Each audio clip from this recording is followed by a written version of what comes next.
Welcome to Democracy Now!, democracynow.org, The War and Peace Report. I'm Amy Goodman. The U.S. Senate has acquitted President Trump of 2 impeachment charges in just the 3rd presidential impeachment trial in U.S. history. Trump was accused of abusing power and obstructing Congress to aid his re-election campaign by pressuring Ukraine to investigate his political rival, Joe Biden. Every Democratic senator voted to remove President Trump from office, but they were joined by just one Republican, Senator Mitt Romney of Utah, who supported impeaching Trump on one count, abuse of power.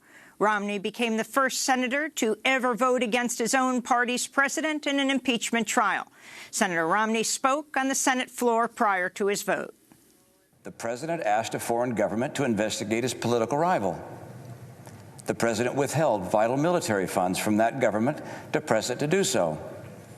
The president delayed funds for an American ally at war with Russian invaders. The president's purpose was personal and political. Accordingly, the president is guilty of an appalling abuse of public trust. President Trump responded on Twitter by hailing the vote as, quote, the country's victory. He also described the impeachment effort as a hoax and tweeted a video claiming Mitt Romney was a secret Democratic asset.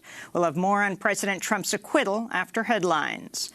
In election news, Democratic officials in Iowa are continuing to release official results from Monday's caucus. Senator Bernie Sanders and former South Bend, Indiana Mayor Pete Buttigieg are now in a virtual tie with 97% of precincts reporting. Sanders maintains a lead of thousands in the popular vote, but Buttigieg has a slight advantage, 0.1%, in what's known as the state delegate equivalent race. Buttigieg has 26.2% of state delegate equivalents. Sanders is at 26.1%.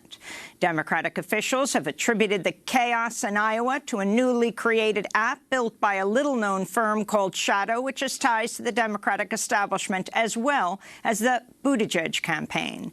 Democratic leaders in Iowa are facing widespread criticism over how they've handled the crisis. Meanwhile, the Bernie Sanders campaign has just announced it raised $25 million in January. The death toll from the coronavirus has topped 560 in China, with more than 28,000 cases diagnosed worldwide. The rapid spread of the virus comes as the unprecedented lockdown of Chinese cities, home to 50 million people, enters its 3rd week. In China, a newborn baby became the youngest person with the virus this week, diagnosed only 1 day after birth.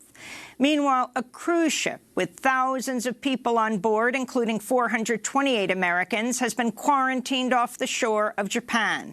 20 people on the cruise have tested positive for coronavirus on the ship so far. The cruise ship is now anchored off Yokohama port. None of the passengers are allowed to leave their rooms. Human Rights Watch says at least 200 Salvadoran asylum seekers were either killed, raped, or tortured after being deported from the United States back to El Salvador. In a shocking new report, Human Rights Watch found 138 people deported to El Salvador were murdered by gang members, police, soldiers, U.S.-trained death squads, or ex-partners between 2013 and 2019. The report says most of the victims were killed within 2 years after being deported by the same perpetrators the asylum seekers had fled.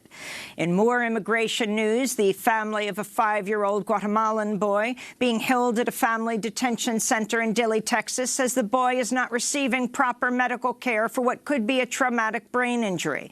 The boy's aunt says he fractured his skull in an accident before the boy and his mother were arrested by Immigration and Customs Enforcement during what the family thought was a routine check-in last month here in the United States. The Trump administration says New York State residents can no longer participate in certain trusted traveler programs, including Global Entry, in retaliation for New York's pro-immigrant law, the Green Light Law. This law allows undocumented people to apply for driver's licenses while protecting their personal information from immigration agencies. Global Entry allows for faster clearance and customs for those enrolled in the program when they enter the United States. Trump administration's move is part of its effort to retaliate against cities and states with pro-immigrant policies, including so-called sanctuary laws. In Brazil, the far-right president, Jair Bolsonaro, has introduced a bill that would clear the way for mining, agriculture, and oil and gas extraction on indigenous lands, including the Brazilian Amazon. The bill has not yet been approved by Congress. Brazilian indigenous leaders have slammed the legislation as a genocide bill. In Venezuela, President Nicolás Maduro said on Wednesday he lashed out against President Trump for meeting with the Venezuelan opposition leader Juan Guaidó. Guaidó also attended Trump's State of the Union address Tuesday night, where Trump introduced him as the president of Venezuela.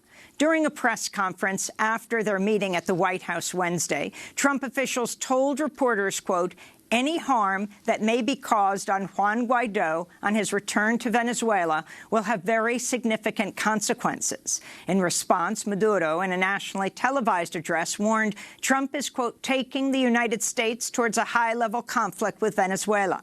This is Venezuelan Foreign Minister Jorge Ariaza. El gobernante estadounidense. The American ruler, in a delirious and arrogant speech in which he seemed to resurrect the already obsolete manifest destiny, reiterated his contempt for peace, for international law, for life, and in particular his contempt for the sovereignty of Venezuela. In Algeria, thousands of protesters took to the streets of the capital, Algiers, Tuesday, demanding the resignation of President Abdelmadjid Tebboune.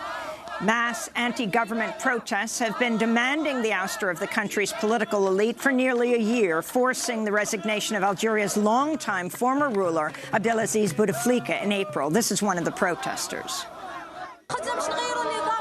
We are protesting to completely change the regime, not to change half of it, and then half of the gang stays with the president, who is humiliating us in front of all nations. In the Israeli-occupied West Bank, Israeli troops shot dead a 17-year-old Palestinian teenager Wednesday during a protest in the city of Hebron against President Trump's Middle East plan. Mohammed El-Haddad is the first Palestinian killed in demonstrations that erupted after Trump unveiled his plan at the White House last week, standing next to the Israeli Prime Minister Benjamin Netanyahu. Under the plan drafted by Trump's son-in-law, Jared Kushner, without any input from Palestinians, Israel would gain sovereignty over large areas of the occupied West Bank. Jerusalem would be under total Israeli control, and all Jewish settlers in the occupied territory would be allowed to remain in their homes. In Britain, climate activists forced oil and gas giant BP to temporarily shut down its headquarters in London Wednesday. More than 100 activists with the environmental group Greenpeace attempted to install some 500 solar panels in front of the BP building and chain themselves to oil barrels they installed to block the building's entrances. At least 9 people were arrested in the demonstration protesting BP's role in fueling the climate crisis.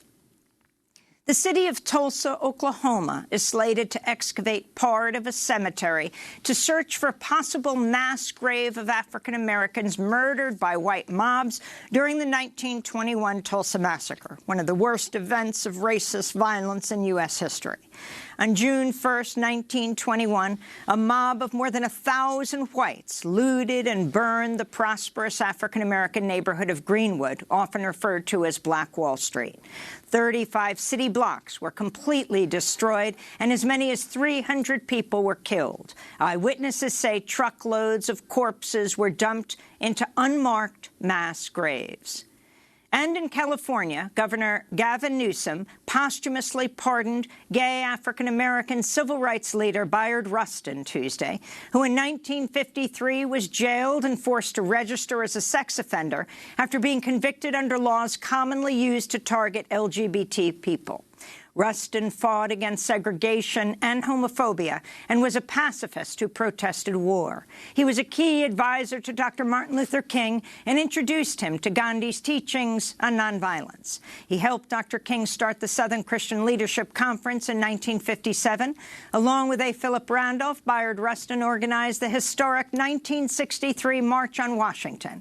This is Rustin speaking on that day, August 28, 1963, on the Mall in Washington, D.C. We demand that segregation be ended in every school district in the year 1963. We demand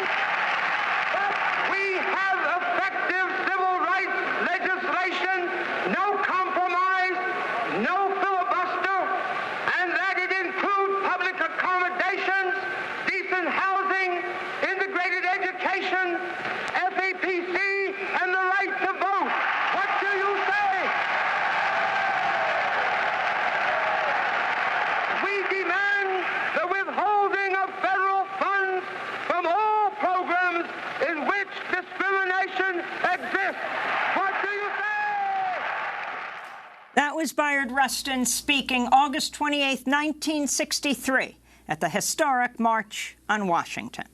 And those are some of the headlines. This is Democracy Now!, democracynow.org, the War and Peace Report. I'm Amy Goodman. And I'm Nermeen Sheikh. Welcome to our listeners and viewers around the country and around the world.